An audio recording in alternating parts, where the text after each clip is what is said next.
안녕하세요. 한준TV가 2023년에 새로운 고정 패널과 함께합니다. 두버지 김현민 기자가 올해부터는 한준TV에서 토트넘 호스퍼뿐 아니라 다양한 또 깊이 있는 해외 축구 소식을 여러분들께 전달드리게 됐습니다. 예, 안녕하세요. 예, 반갑습니다. 예, 뭐 한준TV 스카우트 H를 통해서도 예. 자주 찾아왔지만 또 월드컵 때도 많이 또 출연하셨는데 이제 본격적으로 토트넘 호스퍼라든지 또 유럽 축구 빅리그 이야기를 좀 전해줄 수 있게 됐어요. 물론 포맷도 많이 바뀌고 해가지고 뭐 잘할 수 있을지 모르겠지만 그래도 하다 보면은 늘겠죠. 예, 예. 그리고 서로 뭐 발전적인 방향으로 가도록 노력하도록 하겠습니다. 예, 뭐 일단은 당장 토트넘의 경기가 앞에 와 있기 때문에 저희가 토트넘 허스퍼와 크리스탈 팰리스의 경기가 좀 왜 중요한지, 그리고 이 경기를 앞두고 콘테 감독의 기자회견을 통해서 또 콘테 감독의 거취에 대한 얘기까지 조금 나왔거든요. 네. 그런 부분들을 통해서 현재 상황을 짚어볼 텐데, 우선 프리미어리그 4위 경쟁 토트넘이 굉장히 어려워졌어요. 예, 그러니까 맨유가 하루 먼저 열린 본머스하고의 오늘 새벽 경기였죠. 예, 3대0 대승을 거두면서 승점 차를 5점 차로 벌리는데 성공을 한 거죠, 토트넘과. 예, 물론 이제 토트넘의 경기가 남아있어서 이 차이가 좁혀질 수도 있겠지만 맨유가 덜 치른 경기들도 그렇죠, 있고, 예. 지난 주말에 이제 이 4위, 5위가 바뀐 상태에서 맨유가 먼저 경기를 하고 앞서간 것은 토트넘 입장에서는 굉장히 심리적인 압박이 될 수밖에 없는데요. 예. 무엇보다 맨유가 지금 경기력 자체가 너무 좋잖아요. 예, 그러니까 뭐 카세미로도 계속 좋은 모습을 보여주면서 이번 경기에서도 선제골을 이제 카세미로가 넣었었고요. 또 이제 이게 가장 이제 뭐 단적으로 보여주는 장면인 건데요. 두 번째 골이었는데 루크쇼가 먼 거리에서부터 드리블로 볼을 몰고 가다가 그다음에 이제 부페한테 패스 줬고 또 이제 부페가 가르나초한테 준 거를 가르나초가 이제 크로스 넘겨준 거를 루크쇼가 오른발 슈팅으로 골을 넣었죠. 예, 사실 이제 루크쇼가 시작이자 마지막이었다고 할 수 있겠는데 그 전 과정을 보면 또 레시포드와 이델 패스도 주고 받았고 또 하나는 또 레시포드도 이번 경기에서 골을 넣었는데 뭐 최근에 뭐 계속해서 골을 넣는 것 같아요. 네, 레시포드가 지금 4경기 연속 골을 넣고 있죠. 그러면서 물오른 득점력을 자랑하고 있습니다. 결국엔 테나 감독이 부임하면서 맨유가 체질 개선에 성공했고 확실하게 경기력이 올라왔다고 볼 수 있는데, 심지어 이번 경기에는 센터백도 메가이어하고 린델레프 2명을 선발 출전시켰고요. 물론 반더베이크가 이제 부상을 당했어요. 하지만은 반더베이크도 선발 출전시키면서 좀 변화를 많이 가져갔음에도 이겼다는 게 굉장히 중요한 건데요. 어쨌건 간에 이 경기에서도 승리하면서 맨유가 최근 6연승, 에스턴 빌라, 이게 그러니까 그 에메리 감독 데뷔전이었잖아요. 그렇죠. 그 경기 패한 거 제외하면 맨시티전 패배 이후에 패배가 없어요. 게다가 그 아스톤 빌라전 같은 경우에 솔직히 이제 호날두의 마지막 맨유 선발 출전 경기였거든요. 약간 좀 분위기를 망쳤죠. 여러 가지로 좀 안 좋은 맨유의 현재 경기력을 보일 수 없는 상황이었는데. 네, 그래서 이 경기에서 베일리가 굉장히 날라다니기도 했었고요. 결국에 이제 월드컵이 끝난 이후에 토트넘은 무승인데 맨유는 전승이다. 뭐 이런 상황 속에서 토트넘이 이제는 4위를 자력으로 탈환할 수 없는 상황인데요. 무엇보다 토트넘 입장에서는 그렇기 때문에 이번에 크리스탈 팰리스와의 경기가 중요할 것 같아요. 네, 매우 중요하죠. 이번 원정 경기는 무조건 승리를 거둬야 된다고 할 수 있겠는데요. 3연패 부진에 빠졌었는데 그래도 지난 그 본머스 원정에서 2대0으로 승리를 하면서 어느 정도 이제 2022년 마지막 경기를 그래도 반등과 함께 마무리를 한 거죠. 네, 뭐 맨유도 본머스를 잡았고, 본머스가 뭐 사실 승격팀으로서 별로 전력이 좋지 않은 팀이긴 한데 토트넘은 이 본머스를 상대로 힘들게 이겼던 기억도 있으니까. 네, 그렇죠. 키퍼 모아도 굉장히 고전하다가. 어찌됐거나 이제 토트넘 입장에서는 이런 팰리스의 기세를 좀 꺾어야 되는 반전이 이제 필요하다. 근데 이제 토트넘의 문제는 역시 저희가 토트넘을 진단할 때도 말씀을 드렸는데 수비거든요. 팰리스를 상대로는 분명히 수비력이 개선이 필요합니다. 네, 뭐 그러니까 최근 7경기 연달아서 이제 멀티골을 실점을 하고 있는 상태고요. 그러다 보니까 이제 승리를 잘 못 쌓고 있는 문제를 드러내고 있는 거죠. 거기다가 뭐 10경기 연속 선제골 실점을 하다 보니까 이게 매 경기마다 힘들게 경기들을 끌고 가는, 그래서 뭐 꾸역꾸역 간신히 이기거나 어떻게 비기거나 아니면은 그냥 그대로 패하는, 그래서 반타작도 못하고 있는 거죠. 최근 10경기 승률로는 3할밖에 되지 않는 거예요. 결국엔 팰리스와의 경기에서는 이 문제를 개선해야만 이제 반등할 수 있고 안 좋은 흐름을 끊을 수 있는데요. 지난 아스톤 빌라와의 경기를 살펴보면 그래도 로메로가 돌아왔음에도 이 문제가 좀 해결이 안 됐어요. 네, 그러니까 기대를 많이 걸었었거든요. 그러니까 로메로하고 요리스가 돌아오니까 그래도 선제골 실점 문제는 조금 해결이 되지 않을까 했는데 0대2로 완패를 당하고 말았죠.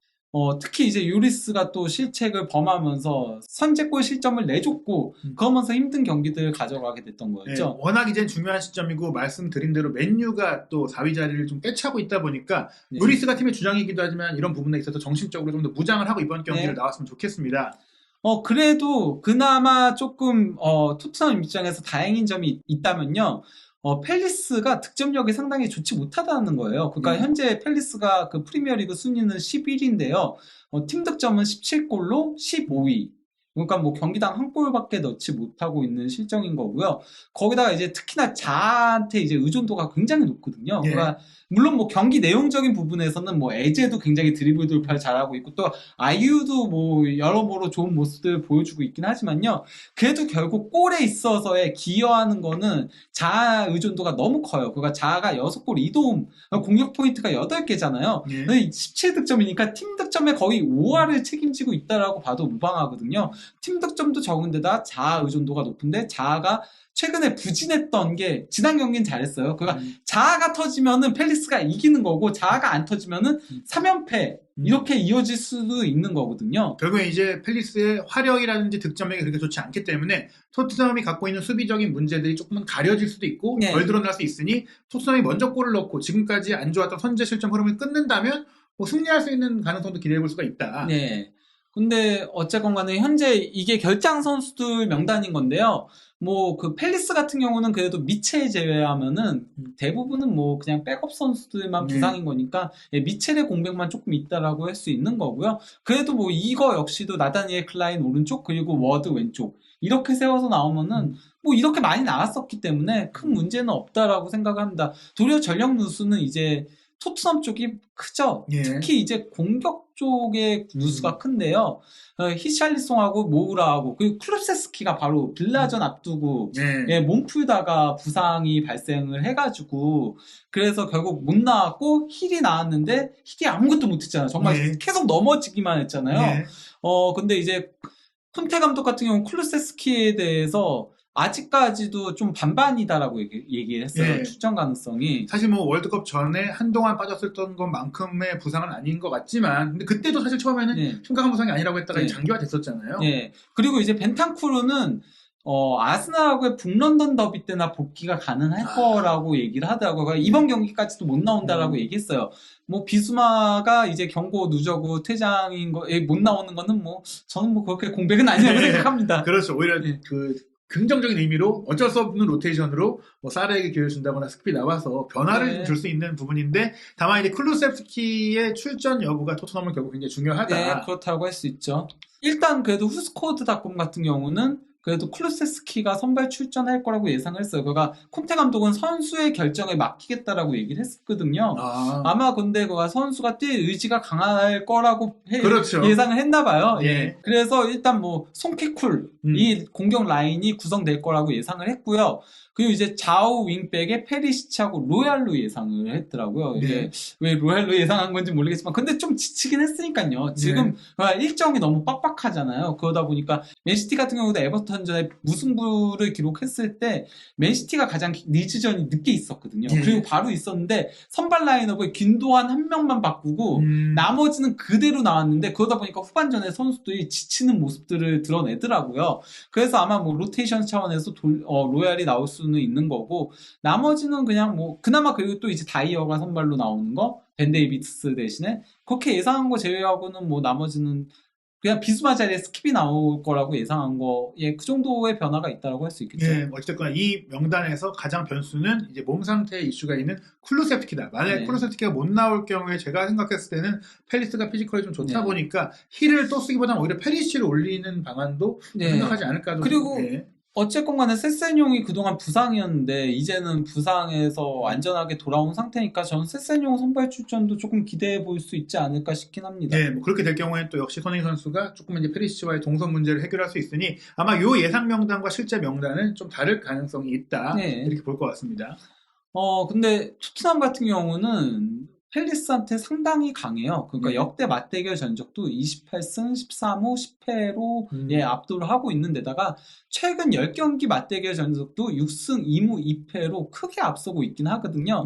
다만 최근 5경기는 2승 2무 1패. 최근 5경기는 조금 팽팽하다. 이전과 비교하면은 그렇게 재미는 보지 못했다라고 할 수 있는 거죠. 다만 이제 홈에서 유독 좀 강했던 모습이 있어서 예. 역으로 봤을 때 이제 토트넘이 팰리스 원정에서는 조금 이기지 못하는 상황들 혹은 뭐 고전하는 상황들도 좀 있다 이렇게 볼 수 예. 있겠죠. 특히 지난 시즌 원정에서 0대3 대패당했던 거. 예. 물론 뭐 그때는 누누긴 했습니다, 네. 감독이. 같은 감독이 아니기 때문에 네. 뭐 논의를 한다고 쳐도 뭐 일단은 팰리스가 만만한 팀은 또 아니다. 아, 참고로 그 콘테 감독 같은 경우는 팰리스 상대로 3승 2패거든요. 야. 첼시 시절에 2승 2패. 음. 동률이었어요. 근데 이제 토트넘 와서 1승 한번 해가지고 3대0 대승을 거뒀던 거였죠. 바로 그게 그 지난 시즌 12월 경기였거든요. 예. 가장 최근 맞대결이었는데 그때 이제 손케모가 전부 다 골을 넣으면서 3대0 대승을 거뒀었습니다. 네, 뭐 이때도 사실 손흥민 선수가 뭐 좋은 활약을 한 것도 있지만 모우라가 그래도 이제 콘테 감독 체제에서는 가장 좋았던 경기를 좀 펼쳤던 때고 뭐 지금 그 모우라가 이제 뛸 수 없는 상황인데 명단으로 보자면 사실 그때 선수들이 상당수가 양팀 모두 있긴 한데 팰리스 같은 경우에는 뭐 미드필드 라인의 변화가 가장 크죠. 예, 그렇죠. 뭐 갤러거가 일단 떠난 게 상당히 크다 보니까 예, 임대 복귀하면서 그러면서 그 슐루프를 조금 올려서 쓰고 슐루프가 원래는 왼쪽 풀백도 서고 하던 선수였잖아요. 예. 미드필더로 올리고 하면서 조금 그 또 이제 에제를 상당히 이제 공격적인 미드필더로 활용을 하는 그런 모습들이 있죠. 예, 그때와 비교하면 팰리스가 좀 어떻게 나아졌다고 볼 수 있을까요? 저는 그래도 여전히 단단한 부분들은 있다라고 생각해요. 팰리스가 그래도 기본적으로 뼈대가 일단 단단하고요. 특히 이제 센터백 라인이 게이하고 이제 이때는 게이가 선발 출전하지 않았었잖아요. 예. 근데 게이하고 이제 요아킴 안데르손이 같이 설 때 수비의 단단함도 있고 중원도 나름 단단한데다가 이제 자아하고 에제가 드리블로 상당히 많이 휘저으면서 역습을 거기서 상당히 많이 치는 플레이들을 하죠. 뭐 그런 이제 팰리스를 상대로 이제 토트넘이 강했던 것이 역시 전반 공격진들의 결정력이라고 할 수 있겠는데요. 네. 그리고 이때는 자아가 퇴장을 당한 것도 예, 예. 영향이 좀 있었습니다. 예. 근데 이제 토트넘이 또 팰리스한테 강한 이유 중에는 결국은 뭐 케인이 팰리스 상대로 8골로 가장 많은 골을 넣고 있고 손흥민도 6골을 넣고 있고 그리고 탑 5명이 전부 다 토트넘 선수들이거든요. 예, 이게 토트넘 팰리스의 역대 최다 득점자 순위. 토트넘 선수들만 쉽게 한 게 아닌데 팰리스 선수들은 토트넘을 상대로 그렇게 좀 골을 넣은 기록들이 많지 않다라고 볼 수 있겠어요. 자아 선수가 강팀들한테 더 강한 모습들을 많이 보여주고 있잖아요. 예. 하지만 토트넘 상대로는 그렇게 강하지 않았다. 토트넘이 강팀이 좀 아닌가. 감독이. 그런 건가요? 네, 그럴 수 있는데 어찌됐거나 이제 특히 케인 선수가 팰리스에 굉장히 강한 기록들이 좀 눈에 띕니다. 네. 일단 뭐 프리미어리그 16경기에서 8골 5도움을 기록을 하고 있는데 케인이 그가 특정팀 상대로 5개 이상의 골과 도움을 동시에 기록한 거는 레스터 시티와 팰리스 두 팀으로 알고 있어요. 제가 알기로는. 네. 아마 레스터 시티가 맞을 겁니다. 예. 그 정도로 상당히 강세를 보이고 있다라고 할 수 있겠죠. 16경기에서 11승 3무 2패를 올리고 있고요. 근데 이제 손흥민 선수는 약간 뭐랄까 승리 요성에 가깝다라고 예. 할 수 있는 거죠. 손흥민 선수가 일단 뭐 6골 2도움으로 상당히 많은 공격 포인트를 올리고 있는 것도 있는 거고요. 또 12경기에서 10승 2무. 예, 진 적이 없다. 손흥민은 예. 프리미어리그에서 팰리스에게 진 적이 없고 또 하나 지난 시즌에 이제 토트넘이 말씀하신 대로 팰리스 원정에서 3대0으로 졌는데 그 이유 중에 하나가 어떻게 본다면은 손흥민 선수가 부상으로 빠졌기 때문에 좀 공격력의 공백이 있었던 것이다. 예. 그 정도로 뭐 손흥민 선수는 팰리스 상대로는 좋은 기억만 있다. 말 그대로. 이번에 그 기억을 좀 살리길 좀 기대하고 있는 팬들이 많을 것 같은데요. 예. 그 외에도 좀 두 팀 사이에 좀 흥미로운 기록들이 좀 꽤 있습니다. 예, 일단 뭐 토트넘 같은 경우는 최근 원정 5경기 전반전 무득점입니다. 예, 다 후반전에 넣은 거예요. 예, 결국에 이제 전반전에 어떻게 경기를 잘하느냐가 중요합니다. 전반전에 현재 실점 안 하고 또 오히려 전반전에 현재골을 넣는다면 뭐 저희가 여러 뭐 많은 영상을 통해서도 얘기를 드렸지만 예. 상대가 또 올라올 수밖에 없고 또 팰리스 같은 경우도 홈 경기를 하니까 뭐 골을 내주고 내려앉아 있을 수도 없기 때문에 올라오면 뒷공간 생기고 손케디오가 또 역습 플레이, 케인 스루 패스, 손흥민 침투 이런 게 나올 수가 있다 보니까 제일 중요한 게 이제 전반전에 토트넘이 골을 넣는 것 같아요. 뭐, 그 뒤에는 뭐, 아까 많이 얘기했던 거예요. 그러니까 뭐, 10경기 연속 선제골 실점했고, 그리고 당연히 그러면 원정 5경기 연속 선제골 실점하는 거고요. 그리고 뭐, 그러다 보면 당연히 10경기 연속 무실점 실패하는 거죠. 예. 그런데 이제 팰리스가 또 최근 5경기에서 토트넘한테 단 1승밖에 없다. 그게 그 3대0, 지난 시즌 그 홈에서의 맞대결 3대0 승리였던 거였죠. 그 외에 또 흥미로운 기록들을 따져보면요. 결국 역사적으로는 토트넘이 좀 유리하다고 할 수 있겠는데요. 토트넘이 20경기 이상 맞대결을 펼친 팀들 중에서는 팰리스 상대로 두 번째로 승률이 높아요. 예, 현재 프리미어리그에 있는 팀을 상대로는 최고라고 할 수 있는 거죠. 예, 그렇죠. 58%. 그 썬덜랜드 상대로 66%의 승률을 자랑하고 있거든요. 예. 썬덜랜드는 지금 하브리그에 이분이 있으니까요. 있기 때문에 예. 논외로 하고. 그리고 이제 팰리스도 런던에 있잖아요. 예. 네, 토트넘이 런던 팀 원정에서 근데 이거는 조금 안 좋은 기록이에요. 최근 3무 6패를 기록 중에 있고요. 마지막 런던 팀 원정승이 2021년 3월 풀럼 원정인데 이게 토트넘 역사상 가장 안 좋은 기록이래요. 예, 결국 이번에 좀 승리를 해야만. 그러니까 이번에 예. 승리가 여러모로 토트넘의 이런 안 좋은 흐름과 기록들을 깰 수 예. 있는 아주 중요한 경기다. 근데 팰리스는 더 안 좋은 기록들이 많거든요. 팰리스는 일단 1990년 아스널전 이게 1대4 대패였거든요. 예. 패배를 시작으로 새해 첫 경기에 가진 런던 더비에서는 7연패. 예, 결국 이 기록이 또 재현된다면 그 토트넘이 뭐 이긴다라는 걸 또 볼 수 있겠고요. 그리고 팰리스가 최근 1월 프리미어리그 15경기 2승 6무 7패인데 그 2승이 2021년 셰필드 유나이티드하고 울버햄튼 상대로 승리한 건데 셰필드 유나이티드 강등됐죠. 예, 울버햄튼 뭐 지금 강등권입니다. 예. 예. 그러니까 뭐 그렇게 의미가 있는 2승은 아니었다. 그러니까 굉장히 1월 성적이 안 좋다라고 할 수 있는 거고요.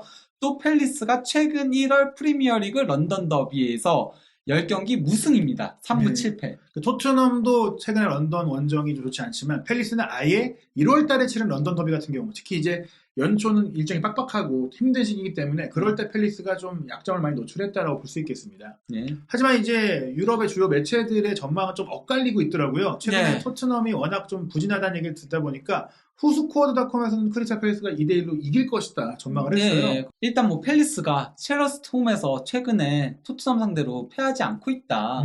그거를 조금 주목을 했던 거고요. 반면 이제 그 토트넘이 요새 너무 안 좋다. 네, 월드컵 휴식기 이후에 너무나 부진하기 때문에 그 흐름이 이번 경기도 이어질 것이다라고 보면서 네. 팰리스가 이길 것이다라고 전망을 한 것이고요. 또 사실 2022 카타르 월드컵을 통해서 세계적으로 유명해진 프리미어리그 득점왕 출신의 이제 크리스 서튼이 예. 영국 공영방송 BBC에서 예상을 하고 있는데 크리스 서튼은 토트넘의 2대1 승리를 예상했어요. 네, 그러면서 연락이 많이 오나 봐요. 그러니까 BBC 라디오로 예. 콘테에 대해서 예. 비판하는 콘테의 스타일에 대해서 불평을 토로하는 전화를 굉장히 많이 받고 있는데 의아하다. 나는 콘테가 그렇게 문제가 있다라고 생각하지 않는다. 그러면서 팰리스도 기복이 있는 팀이다. 그렇기 때문에 토트넘이 이길 수 있을 것이다라고 예상을 한 겁니다. 사실 이제 서튼의 승부 예측은 저희가 매 라운드 진행을 하고 또 소개해드리고 있는데 굉장히 이제 토트넘의 우호적인 편이고 또 손흥민 선수에게 굉장히 우호적이에요. 근데 지난 그 빌라전 같은 경우는 이렇게 얘기하긴 했어요. 빌라전은 무승부로 예상을 하면서 예. 지금의 토트넘 모르겠다. 너무 기복이 심하다. 예측할 수 없는 팀이다. 그래서 무승부를 찍겠다라고 했었거든요. 졌잖아요. 그러니까 제가 말씀드리는 거는 좀 토트넘의 결과 예상을 토트넘 중심으로 조금 해주는 경향이 있다 보니 이번 경기의 예상도 토트넘 승리를 좀 예상한 부분이 있어 보인다. 네. 왜냐하면 다음 이 예상이 중요한데 제가 개인적으로 이제 해외 매체 승부 예측을 다 정리하면서 스카이 스포츠의 이 루이스 존스 기자가 이 기록 기반으로 예측하다 보니까 이 사람은 원래 옵타스 아니거든요. 굉장히 세밀하더라고요. 물론 뭐 스코어 예측이라는 게 거의 맞추기가 어렵기 때문에 틀리는 경우는 많지만 경기 예상 내용은 상당수가 좀 비슷하게 가는데 팰리스의 2대1 승리를 예상하면서 토트넘이 아스톤 빌라와의 경기를 통해서 이 굉장히 경보가 울렸다. 네. 굉장히 부진했다. 이렇게 평가를 하면서 렉 오브 디자이어, 투게더니스, 퀄리티 이거는 완전 혹평이거든요. 열망도 안 보이고 단합심도 안 보이고 퀄리티도 지금 사라졌다. 그러면서 지고 있음에도 불구하고 후반전에 기대 득점이 0.23골밖에 되지 않았다. 이걸 지적을 했죠. 그렇죠. 쫓아가려는 의욕 자체도 없어 보였다는 얘기인 거죠. 반면에 이제 그 팰리스 같은 경우는 세트 피스에서 기대 득점이 2.92골이 된다라고 하면서 그렇기 때문에 게이의 헤딩골을 기대해 볼 수 있을 것이다라고 예상을 한 거죠. 코너킥이나 프리킥 상황에서 센터백인 게이가 올라가서 토트넘을 상대로 골을 넣을 수 있는 가능성 여기에 좀 주목을 해봐도 좋다라고 좀 예상을 하면서 또 토트넘의 수비력이 안 좋으니까 팰리스가 뭐 지금까지 토트넘이 실점해온 것처럼 2골 정도를 넣을 수 있다 뭐 그렇게 예상한 것인데요. 뭐 굉장히 암울한 토트넘 팬들에게는 좀 그런 내용이에요. 그 외에 이제 이브닝 스탠다드하고 90 미니츠 같은 경우는 1대1 무승부를 동시에 예상을 했더라고요. 근데 조금 내용은 다르더라고요. 이브닝 스탠다드 같은 경우는 토트넘이 그 현재 분위기는 질 분위기라고 생각을 했나 그런 것 같아요. 봐요. 아마도 스카이 스포츠도 그렇고 네. 스코어닷컴도 그러니까 토트넘 지금 끝났다. 페리스한테 질 거다.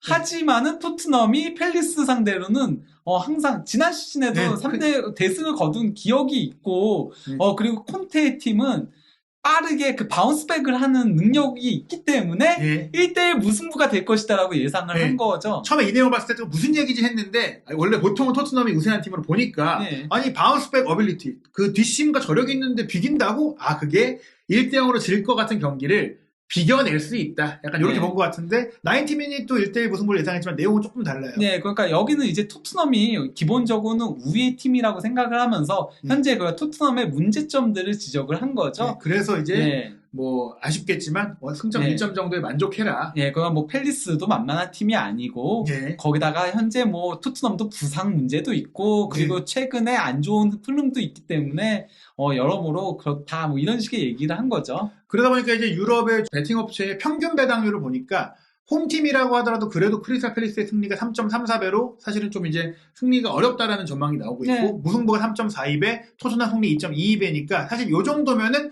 무승부 쪽에 배팅이 많이 쏠리고 있다고 봐야 될 것 같아요. 그렇죠. 그러니까 원래라면은 객관적인 전력을 놓고 보면은 그래도 이런 경기는 토트넘의 1점대 후반 배율은 나와야 돼요. 근데 요즘 토트넘의 분위기가 너무 안 좋으니까 그래서 무승부 쪽으로 조금 쏠렸다라고 할 수 있죠. 근데 이 정도면은 진짜 팰리스와 토트넘의 기본적인 전력을 고려하면은 상당히 비등비등하게 나온 배분이라고 할 수 있어요. 오히려 팰리스의 승리도 걸어볼만 할 정도의 경기, 즉 어떤 결과가 나와도 이상하지 않을 것이다라는 전망인데요. 일단은 팰리스도 앞으로의 일정을 보면 이번 경기 반드시 이겨야 되잖아요. 그러니까 뭐 그나마 그래도 뭐 해볼 만한 경기가 빌라 원정밖에 없는 거거든요. 그게 3월달이니까. 그 빌라조차도 근데 생각해보면 에메리 감독 부임하고 나서 상승세에 타고 있어요. 그래서 토트넘도 졌잖아요. 그 맨유도 지고 브라이턴도 지고 그런 팀이거든요. 그 외에 토트넘, 첼시, 뉴캐슬, 맨유, 브라이턴 현재 잘 나가죠. 브렌트포드 현재 잘 나가죠. 브렌트포드 장난 아니죠. 그러니까요. 리버풀, 맨시티, 아스날 지금 미친 일정인데 지금. 차라리 토트넘전이 쉬워 보이는 거예요. 그러니까, 팰리스 입장에서는. 팰리스 입장에서 지금부터 강팀들을 주르륵 만나는 거예요. 물론 첼시는 순위가 지금 낮긴 하지만 스쿼드가 좋고. 근데 원정이잖아요. 그리고 게다가 첼시 원정이니까. 그러면 이제 뉴캐슬은 현재 3위고 맨유 4위, 브라이튼도 지금 10위권 내에 있고 브렌트포드 7위. 여기에 지금 뭐 리버풀, 맨시티, 아스날까지 팰리스가 자칫 잘못하면 토트넘전 못 이기면 이 3달 동안 무승도 가능하다. 지금 팰리스가 그나마 11위에 있을 수 있는 게 홈 성적이 좋아서 그런 거거든요. 그렇기 때문에 홈에서 무조건 이겨야 됩니다. 그렇기 때문에 팰리스도 사력을 다할 것이다. 하지만 토트넘도 마찬가지입니다. 토트넘도 좀 죽음의 일정이죠. 뭐 포츠머스전은 그렇다 치더라도 아스날, 그 다음에 맨시티, 그리고 풀럼 현재 승격팀 돌풍 일으키면서 7위죠. 또 맨시티. 맨시티를 2번을 만나요? 이게 경기가. 여왕 서거 때 경기가 됐죠. 그나마 이제 레스터 원정이 조금 쉰다라고 할 수 있으면은 또 밀란 원정 가야 되고, 웨스트햄도 어쨌건 간에 런던 더비잖아요. 그리고 첼시, 그리고 울버햄튼 조금 그나마 쉰다고. 근데 울버햄튼도 로페테기 감독 부임하고. 좋아졌잖아요, 경기를. 또 올라오고 있으니까 그때는 또 어떻게 될지 모르는 상황인 거거든요. 거기다가 또 밀란. 이러면은 이때가 죽음의 일정이기 때문에 그나마 이제 레스터시티 전 정도만 한숨을 돌릴 수 있고 조금 상성상 토트넘이 좀 앞설 수 있는 경기인데 그 외의 일정들을 보자면 진짜로 자칫 잘못하다간 팰리스전을 못 이긴다면 뭐 포츠머스전은 FA컵이니까 리그에서 장기 무승 마찬가지로 팰리스처럼 토트넘도 한 2-3달을 못 이길 수도 있다. 그렇죠. 그나마 그래도 다행인 점이 이때가 그가 토트넘이 일정이 안 좋다. 이거는 강팀들이 붙는 게 많아서 그렇거든요. 이 시기에 맨시티도 일정 죽음의 일정이고요. 아스날도 죽음의 일정이고요. 맨유도 뭐 그렇게 쉬운 일정은 아니에요. 에버튼도 사실 이제 강등권에서 고전한다고 하더라도 맨시티랑 비기면서 조금 자신감이 올라왔고 그리고 카라바오 컵도 치러야 되잖아요. 차이튼하고. 더 빡빡해진 데다가 맨체스터 더비가 이제 1월 중순에 열리고 또 그 다음에 현재 리그 선두인 아스널과 경기를 하니까. 그리고 뭐 팰리스의 홈 경기는 그래도 저는 쉽게 이길 수 있다라고 생각하지만은 리즈전도 결국 이게 장미 전쟁 라이벌 구도가 너무 강하잖아요. 그래서 특히나 원정이니까 조금 이것도 좀 빡빡할 수 있고 바르셀로나 원정 유로파리그이고 저는 상황 봐서 이 경기를 거면 조금 로테이션을 돌릴 수도 있지 않을까. 왜냐면은 맨유는 지금 4위 경쟁이 더 중요한 거기 때문에. 그렇죠. 사실 게다가 이 유로파 리그 같은 경우에는 당장 뭐 16강이 아니라 이 플레이오프거든요. 그렇죠. 그래서 사실은 뭐 또 우승해서 우승으로도 챔피언스리그에 나갈 수 있긴 하지만 그걸 기대하기보다 현재 4위를 지키는 게 저는 그가 중요하죠. 8강쯤 정도 올라가면은 그때는 유로파 리그에도 집중을 하겠지만은 그 전까지는 어느 정도 로테이션을 돌릴 것 같아요. 완전 로테이션은 나오진 않더라도 그렇죠. 어느 정도 부분적으로 돌릴 거라고 보이고 레스터전이 그래도 그나마 쉽죠. 예. 네. 저는 그가 레스터전을 치르면서 1차전 결과에 따라서 2차전에 베스트 2 나오지 않을까. 1차전에 그렇죠. 나름 바르셀로나 원정에서 긍정적인 무승부나 아니면 뭐 지더라도 한 골 차로 지면은 그러면은 2차전에 이제 조금 베스트 2 나오면서 승부수 저때 던지지 않을까 싶긴 합니다. 토트넘이 일단은 4위를 탈환하기 위한 그런 경쟁을 살리기 위해서는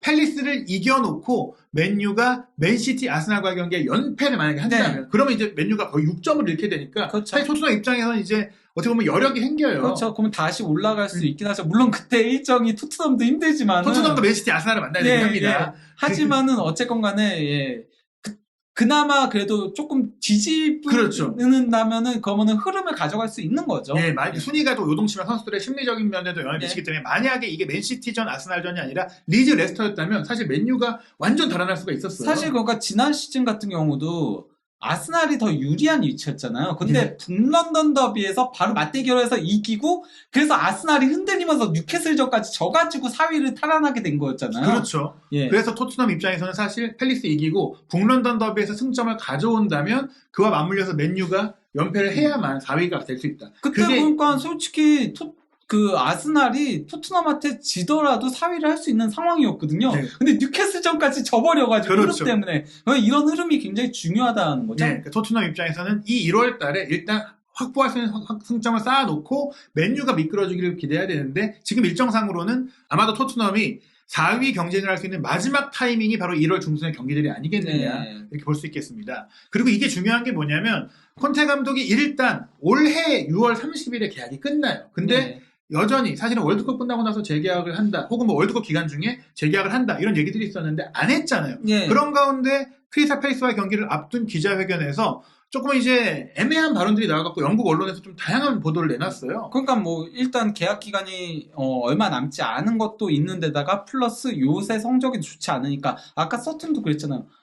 비판하는 저만 굉장히 많이 쏟아진다. 이게 그러니까 어떻게 보면 예전에 잘할 때는 이런 거였잖아요. 콘테 감독이 떠나면 안 되는데 지난 시즌에는 계약을 왜 재계약 안 해주지? 이런 거였다면 지금은 사실은 이제 반반인 것 같아요. 팬들도 나가라인 것 같기도 하고 콘테의 입장은 어떤 거냐 같기도 하고 여러 가지 얘기들이 많이 나오고 있어요. 이런 가운데 이제 뭐 콘테 감독이 그런 얘기를 한 거죠. 질문이 나온 거니까 이제 질문에 대해서 얘기를 한 게 나는 여기 있는 게 행복하다라고 얘기하고 나는 여기 남고 싶다라는 얘기도 한 거죠. 그러면서 토트넘에서의 시간을 즐기고 있고 토트넘에서의 나의 일을 즐기고 있다. 그러면서 나는 항상 행복하다라고 얘기를 했는데 당신들 내가 말을 잘못하는 건지 자꾸 새로운 얘기들이 나오고 있다라고 얘기를 하면서 어쩌면은 내가 여기서 있으면서 좀 영어도 공부를 하면서 그래야 될 것 같다. 내가 말을 조금 이해하기 힘들게 얘기하는 게 아닌가 싶다는 얘기를 하면서 그러면서 나는 여기서 어쨌건 간에 펀더멘탈 그러니까 기반을 다지고 싶다라고 얘기를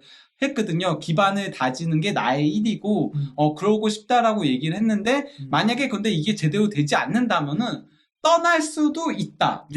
하지만 이제 뒤에 중요한 얘기가 그 기반을 다지는 프로젝트를 나의 또 비전을 구단이 받아들였으니까 내가 계약을 한 거다. 그 얘기는 그 논의는 이미 끝났다. 이게 그러니까 나중에 이 논의가 이제 엎어질 수 있는 구단에서 태도를 바꾸면 내가 떠날 수 있겠지만 지금 현재로는 그런 일이 없다는 것 같아요. 다만 근데 그 뒤에 그 얘기도 있는 거죠. 하지만 클럽은 감독을 경질할 수 있고 다른 비전과 다른 상황들이 발생할 수 있다. 그러니까 이게 내 결정이 아니라 구단이 나를 뭐 내보낼 수 있는 거지 내가 뭐 사실 지금 떠날 생각을 한다거나 뭐 다른 팀을 알아본다거나 뭐 그렇지 않다. 결국에는 이제 세간에 알려진 거 이런 거잖아요. 콘테 감독은 원하는 대로 안 되면 떠나는 사람이고 영입 안 해주면 떠나는 사람이고 이런 얘기들이 많지만 현재 콘테와 토트넘의 상황은 그런 상황은 좀 아니다. 뭐 근데 저는 그냥 콘테 감독은 딱 뭐랄까 모두를 열어놓고 예. 가장 그냥 적당한 얘기들을 한 거라고 생각을 해요. 질문이 왔으니까 그 그렇죠. 질문에 대해 약간 정석적인 답변을 한 거라고 생각을 하고요.